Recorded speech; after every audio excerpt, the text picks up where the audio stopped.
Alors Simon, c'est une soirée où tu as reçu beaucoup. Est-ce que tu peux nous parler des offres que tu as reçues et de ce que tu attendais?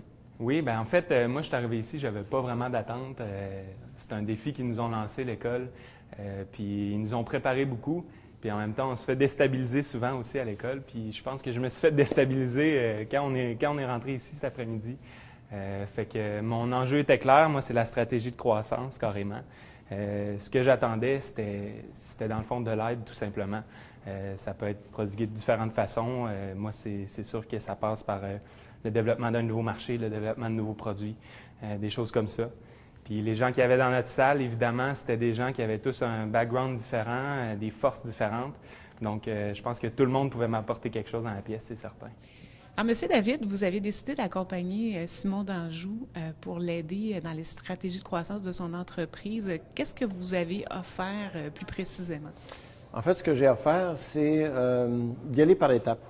Des ateliers de réflexion, de travail, où on va prendre des décisions, s'entendre sur des actions à prendre, le genre de choix qu'il faut faire quand il s'agit de prendre des décisions de croissance et de voir sur quel levier on va miser, parce que c'est sûr que bon, l'international, c'est une piste de croissance qui est importante, c'est notre spécialisation, mais il y a tellement d'options quand on traverse les frontières qu'il faut faire des choix judicieux, puis c'est pas juste c'est de faire des choix, mais aussi c'est quoi les étapes et puis la séquence ou l'ordre dans lesquels on va faire les choses est très important. Alors, moi, ce que j'ai proposé, c'est 4 rencontres, des séances ou des ateliers de travail, de réflexion. Puis entre les séances, il y aurait il y a des choses que je n'ai pas eu le temps de discuter avec, mais il y aurait des devoirs que l'entreprise, que les dirigeants, que la direction auraient à faire avant chacun des ateliers suivants. Là. Donc,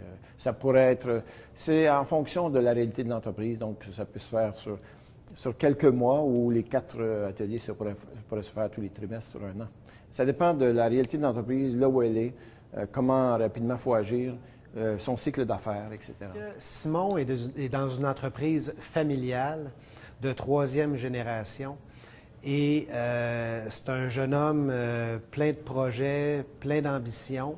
Et dans l'entreprise, évidemment, son père est encore très présent. C'est correct, c'est normal.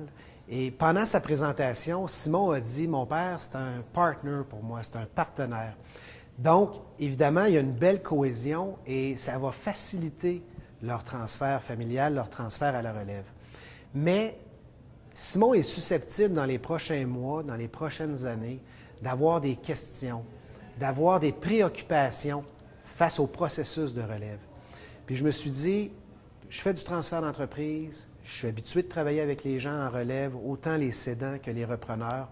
On connaît leurs réalités, on connaît les questions puis les émotions par lesquelles ils vont passer. Puis je me suis dit, s'il y a besoin d'aide, s'il y a besoin de parler, de consulter, juste pour savoir où j'en suis dans mon processus, bien, je vais être là pour l'écouter. C'est un peu un rôle de mentor et non pas dans mon rôle normal d'avocat, mais beaucoup plus de mentor.